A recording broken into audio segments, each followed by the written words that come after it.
राज्यातील उच्च माध्यमिक शिक्षक बंधू आणि भगिनींनो, उद्यापासून 12वीच्या आपल्या मुलांच्या HSC बोर्ड पेपरसाठी आपल्या कार्यक्षेत्रातील आणि राज्यातील सर्व विद्यार्थ्यांना HSC बोर्ड परीक्षेसाठी हार्दिक शुभेच्छा.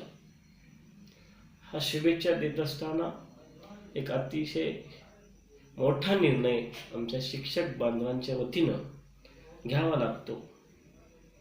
आमचे राज्यभरातील शिक्षक उच्च माध्यमिकचे विनाअनुदानितला काम करणारे शासनाकडून एकही रुपया पगार न घेता उच्च विद्या विभूषित त्या विद्याशाखामध्ये पदवी प्राप्त आमची मंडळी काम करीत आहेत आणि यामध्ये 146 घोषित अनुदान पात्र यादी झालेली आहे त्यांची आर्थिक तरतूद करणे व मूल्यांकन पात्र यादी घोषित त्यांचीही आर्थिक तरतूद करणे या संबंधी शिक्षण मंत्री महोदयांनी सभागृहामध्ये 2 वेळेला घोषणा केली.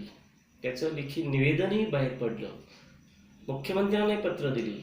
त्याचबरोबर वेळोवेळी समितींना शिक्षण मंत्री, मुख्यमंत्री, अर्थमंत्री यांच्या बैठकही घेतल्या, पण 3 महिने झाले अजूनही त्याच्यावर निर्णय झालेला नाही. आम्हा बांधवांना न्याय मिळाला नाही आणि म्हणून आम्हाला HSC बोर्ड पेपर तपासणी कामकाजावर बहिष्कार टाकावा लागत आहे आणि हा बहिष्कार आमच्यावर लादलेला आहे.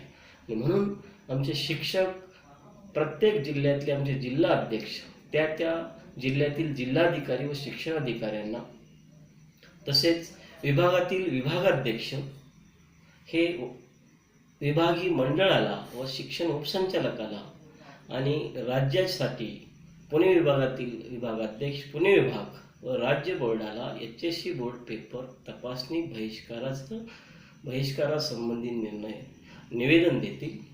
आपण स्वतः मुंबई या ठिकाणी 22 तारखेला निवेदन देतील आणि हे निवेदन 21 तारखेला सर्वांनी द्यावं. आपलंही निवेदन 22 तारखेला मी स्वतः देईन. आणि त्याचबरोबर आणखीन एक आव्हान की आपण दिलेल्या निवेदनाप्रमाणे शुक्रवारपासून 22 फेब्रुवारीपासून आझाद मैदान मुंबई या ठिकाणी आपलं आमरण उपोषण सुरूच ठेवलं जाईल. आणि म्हणून सर्व शिक्षक बांधवांना या माध्यमानं पुन्हा एकदा आपण आवाहन करतो, HSC बोर्ड पेपरचा बहिष्कार जोपर्यंत आपल्याला न्याय मिळत नाही तोपर्यंत सुरू राहील. याचं निवेदन उद्या सर्वांनी इंग्रजी पेपर झाल्यानंतर देण्यात यावं. त्याचबरोबर 22 तारखेचं जे आंदोलन आहे त्या आंदोलनासाठी सुद्धा आपण इतर विद्यार्थ्यांच्या परीक्षेची व्यवस्था लावून आपण त्या नियोजनाला हजर राहावं.